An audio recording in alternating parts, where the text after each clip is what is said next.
वांछा परात्पर अखिलेश्वर परम मंगलमय परम मंगल धाम भगवान श्री शिव परमात्मा के प्रतिमा स्वरूप श्री शिव महापुराण या पवित्र आणि पावन कथेचं आपण या ठिकाणी चिंतन करत आहोत। अनंत गुणनिधान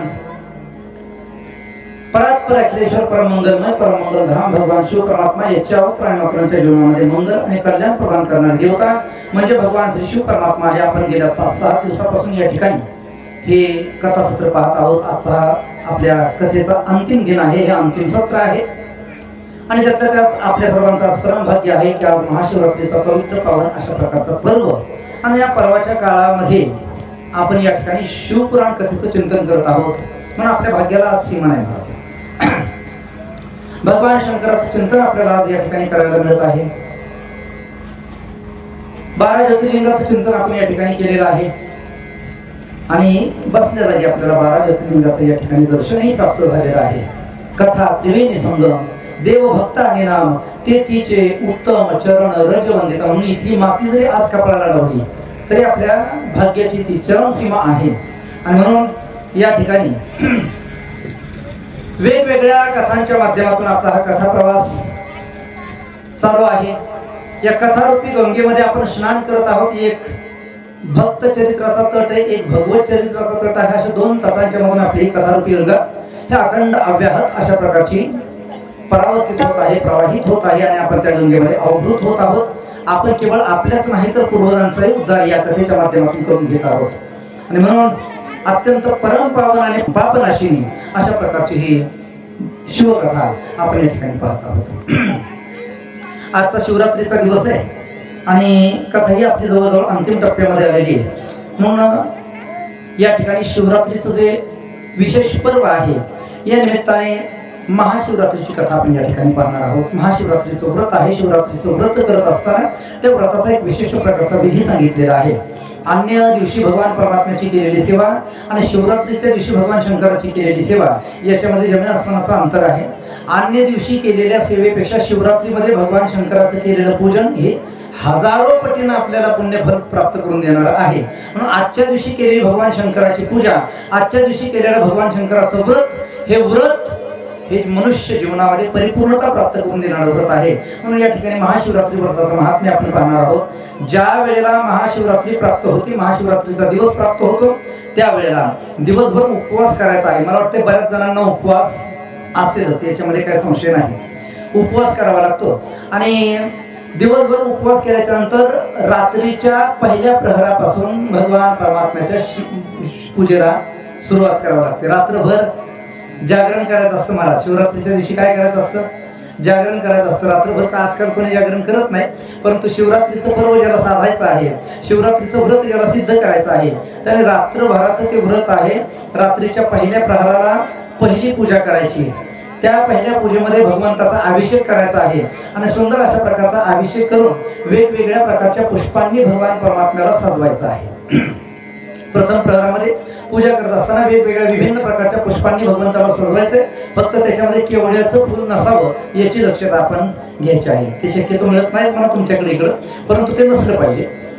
त्याच्यानंतर दुसरा प्रहर प्राप्त झाल्याच्या नंतर दुसऱ्या प्रहराच्या वेळेला सुद्धा भगवंताची पूजा करत असताना बिल्वपत्र असेल त्या बिल्वपत्राने भगवान परमात्म्याची पूजा करायची आहे। तिसऱ्याही प्रहराला पूजा करून आरती करायची आहे आणि चौथ्या प्रहराच्या वेळेला भगवान शिव परमात्म्याचं पूजन करून आरती करून प्रसाद भक्षण करायचं आहे। असा या 4 प्रहराच्या रात्रीच्या 4 प्रहराचा जो हा कालावधी आहे या कालावधीमध्ये भगवान शंकराची पूजा करावी लागते। म्हणून महाशिवरात्रीचं व्रत हे अत्यंत महत्त्वाचं आहे आणि रात्री करण्याचं हे व्रत आहे, लक्षात घ्या। याच्या संबंधामध्ये पुराणामध्ये एक सुंदर अशा प्रकारची गोड कथा आलेली आहे जी शिवरात्रीची कथा म्हणून मान्यता पावलेली आहे। आपल्या सर्वांनी ती बऱ्याच वेळेला ऐकली असेल। मला वाटते आपल्या शिवलीलामृतामध्ये सुद्धा हा कथा प्रसंग येतो, त्या 4 हरणांचा आणि व्याधाचा प्रसंग आपल्या सर्वांना माहिती आहे। तरी सुद्धा आजचा हा पर्व विशेष असल्याच्यामुळे आपण ती कथा पाहणार आहोत। एक व्याध होता शिकारी, जंगलामध्ये राहत असणारा। वर्णन करतायत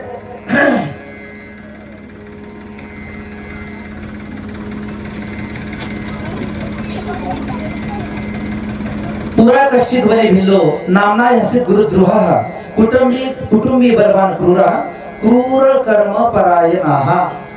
त्याचं विशेष शतवाने वर्णन या ठिकाणी केलेलं आहे. क्रूर कर्म परायणाहा. आपल्याकडं जे भजन वगैरे करतात, जे भगवंताच्या भक्तीमध्ये रत आहेत, तल्लीन आहेत, त्यांना काय म्हणतात? आपल्याकडं महाराज मंडळी असतील, समजा भजन करत असतील, कीर्तन करत, त्यांना काय म्हटलं जातं? हरिभक्त परायण असं म्हणतात ना. भ हरिभक्त परायण म्हटलं जातं. हरिभक्त परायण असा शब्द आहे आपल्याकरता, परंतु याच्याकरता इथं शिवपुराणकारांनी शब्द वापरला क्रूर कर्म परायण. हा कोण आहे? क्रूर कर्म परायण. क्रूर कर्म, अत्यंत वाईट हीन दीन अशा प्रकारची कर्म करण्यामध्ये याची रती आहे. क्रूर कर्म परायण असणारा नाव सांगितलेलं आहे. याचं गुरुद्रोह नावातूनच त्याचं अर्थ लक्षात येतो. गुरूंचा द्रोह करणारा गुरुद्रोही, गुरुद्रोह असं याचं नाव आहे. गुरुद्रोह याचे गुरुद्रोह. कुटुंबी म्हणजे कुटुंबावर ज्याचं नितांत प्रेम आहे.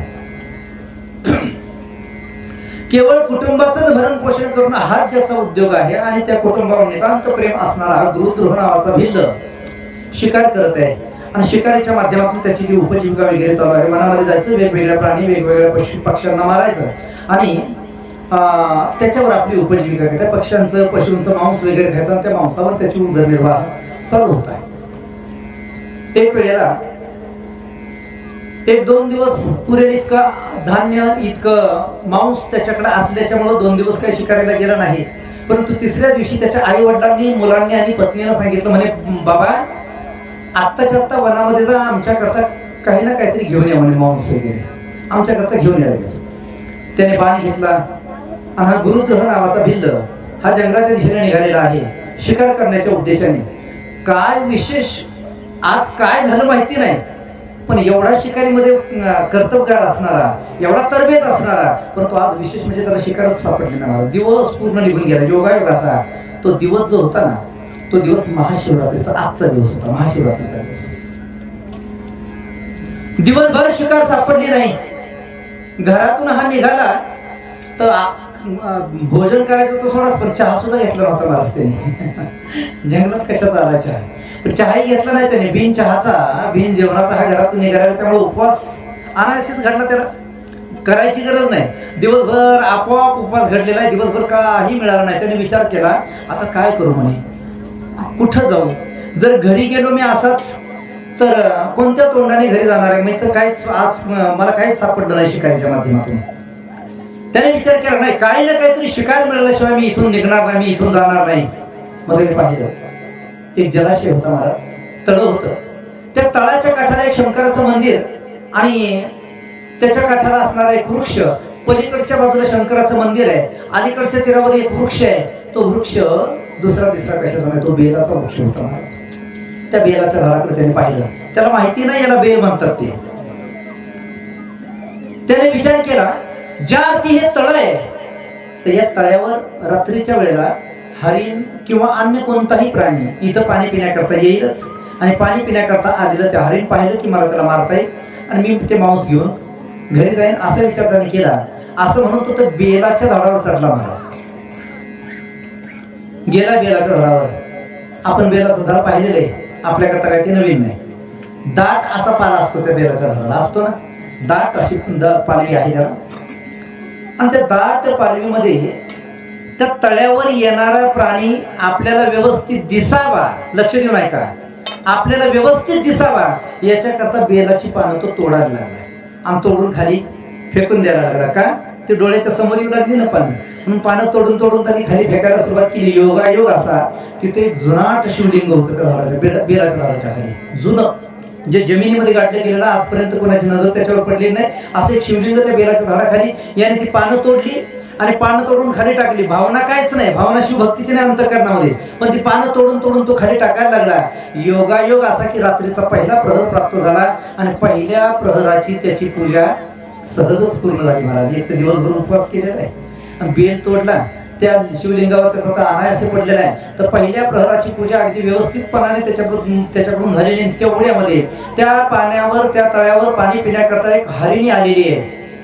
त्या हरणीला त्याने पाहिलं. आता काही ठिकाणी कथा भाग वेगळा आहे. शिवलीलामृतामध्ये काही वेगळी कथा येत असेल, शिवपुराणामध्ये आलेली कथा वेगळी आहे. काही ठिकाणी गर्भवती हरणीचं वर्णन करतात, या ठिकाणी काही गर्भवती हरणीचं वर्णन नाही शिवपुराणामध्ये.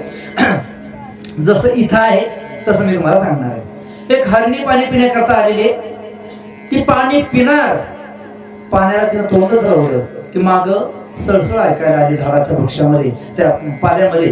तिनं पटकन असं मागं, तुम्ही बघितलं असेल हरिणी एखाद्या वेळेला, हरणाची दृष्टी अत्यंत चंचल असते महाराज, आणि हरिणच मुळात एवढं चंचल आहे. ते सळकन पान वाजल्याबरोबर त्या हरणाने पटकन मागं पाहिलं तर ते व्याध असा बाण लावूनच बसलेला आहे. तो नेमच साधण्याचा प्रयत्न करत आहे, तोपर्यंत ती हरणी पटकन त्याच्या जवळ आली आणि त्या मनुष्यवाणीनं हरिण त्याला बोलायला लागली, दादा थांब, मारू नको म्हणे मला. तो व्याध जरी अधर्मी असला तरी थांबला थोडा, आणि त्याला आश्चर्य वाटलं, अरे ही बोलायला कशी लागली आहे माणसासारखं. पण ज्या ती बोलते काहीतरी ईश्वरी संकेत असला पाहिजे. तो बोलायला लागला, असं का म्हणतेस, मी एक शिकारी आहे म्हणे. मी कोण आहे? भिल्ल समाजामध्ये जन्माला आलेला मी एक रानटी शिकारी आहे, आणि शिकार करून खाणं हाच माझा धर्म आहे. त्याच्यापेक्षा व्यतिरिक्त मी दुसरं काही खाऊ शकत नाही. शिकार करणं आणि खाणं हा माझा धर्म आहे, याच्यामध्ये मला काही वाईट वावगं दिसत नाही. तू हरिण आहेस, मी शिकारी आहे, आणि म्हणून तुला मारणं माझं कर्तव्य आहे. आणि परत बाण लावला भासतीने. आता बाण सोडणार, पुन्हा ती हरणी बोलायला लागली, थांब दादा थोडं थांब, तुला मी शिकार करू नको असं म्हणत नाही, पण आत्ता या वेळेला थोडंसं थांब, माझी लहान लहान मुलं घरी आहेत, आत्ता जाते म्हणे, आणि माझ्या मुलांना माझ्या बहिणीच्या आणि माझ्या मालकाच्या स्वाधीन मी करते, आणि 100% मी, माझ्यावर विश्वास ठेव, मी तुला माझं शरीर अर्पण करण्याकरता मी इथे येते. त्या व्याधाने सांगितलं, मला काय मूर्ख समजलं काय म्हणे, माझा वरचा माझा रिकामा थोडाच आहे, तो अशीच जाशील आणि मग मी इथं बसून राहू? नाही, याचा काय भरोसा आहे की तू नक्की परत येशील. महाराज, त्या हरणीने ज्या शपथा दिल्या ना, त्या एवढ्या विशिष्ट, एवढ्या विलक्षण होत्या, त्या ऐकल्या आणि व्याधाचं अंतःकरण द्रवलं महाराज.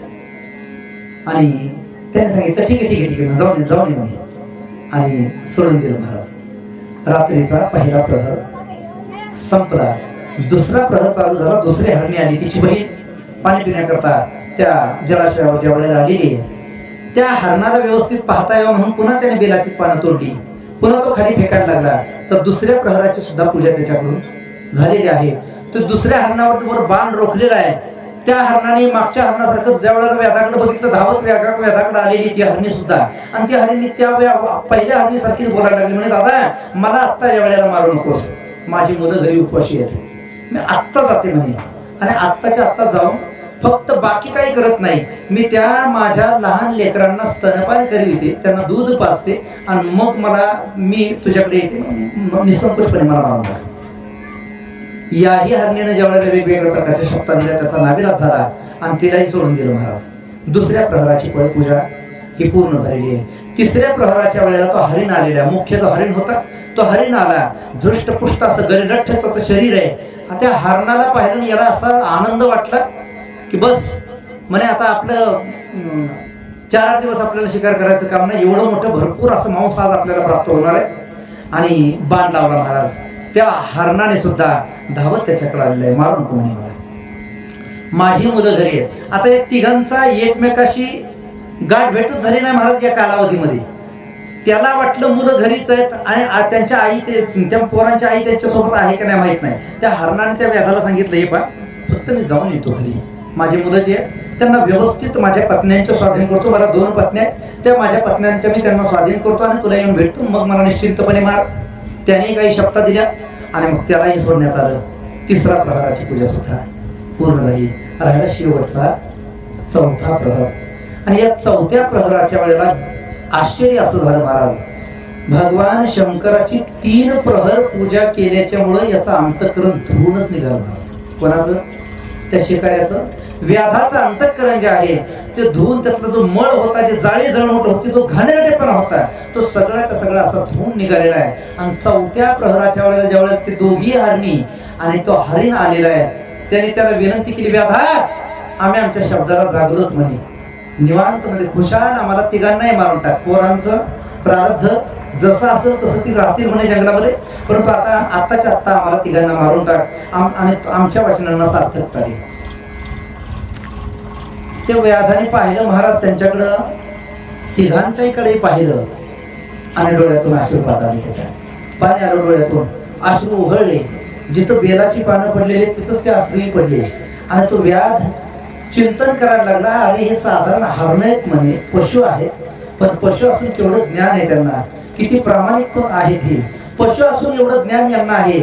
मला असं वाटतं बहुतेक हे कोणी सामान्य नसतील, हे दिव्य कोणीतरी जीव आत्मे आहेत. म्हणून अंतःकरण पवित्र झालेलं आहे, शुद्ध झालेलं आहे. आणि शुद्ध अंतःकरणाने त्याने सांगितलं म्हणे, हे पहा, तुम्ही तुमच्या घरी निघून जा म्हणे, तुमच्या मुलांना सांभाळा, तुम्ही तुमचा संसार, तुमचा परिवार पहा आणि परिवाराला व्यवस्थित सांभाळा. माझ्याकडून तुम्हाला या शब्दात, तुम्ही जो शब्द दिला होता मला, त्या शब्दातून मी तुम्हाला मोकळं करतो म्हणे, जा आपल्या घरी. त्या हरणांनी आश्चर्य व्यक्त केलं. आणि त्याच वेळेला महाराज त्या हरणांच्या शरीरातून दिव्य अशा प्रकारची ज्योत निर्माण झाली, दिव्य अशा प्रकारची दुसरी शरीर निर्माण झाली. ते गंधर्व होते शापित. कोण? त्या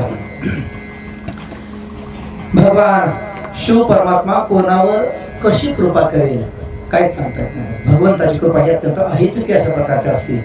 एखाद्या नरधामाच्या जीवनामध्ये सुद्धा परमात्मा अशी एखाद्या वेळेला कृपा करतो की त्या कृपेच्या माध्यमातून अनकळीत असणारे एखादी कृत्य, एखादं कार्य त्या सर्व भक्ताकडून, त्या जीवाकडून घडत असतं. म्हणून भगवंताची कृपा कोणावर कशी बरसेल सांगता येत नाही. महाशिवरात्रीच्या व्रताच्या माध्यमातून ही कथा सर्वदूर सर्वत्र प्रचलित अशा प्रकारची कथा आहे. ही कथा सांगितली जाते. आपण तीही कथा पाहिलेली आहे. महाशिवरात्रीचं व्रत हे त्या भिल्लासारख्या, व्याधासारख्या एका महापापी माणसाचा जर उद्धार करत असेल तर तुम्ही आम्ही तर तेवढं पाप केलेलं नाही महाराज. तेवढं पाप आपल्याकडून जीवनभर जरी, आयुष्यभर जरी केलं तरी तेवढं पाप होऊ शकत नाही. म्हणून भिल्लासारख्याचा जर उद्धार होतो तर आपला निश्चित भगवंताच्या कथेने उद्धार होणार आहे. म्हणून आपण या ठिकाणी 7 दिवस पर्यंत शिवपुराण कथा आपण पाहिलेली आहे.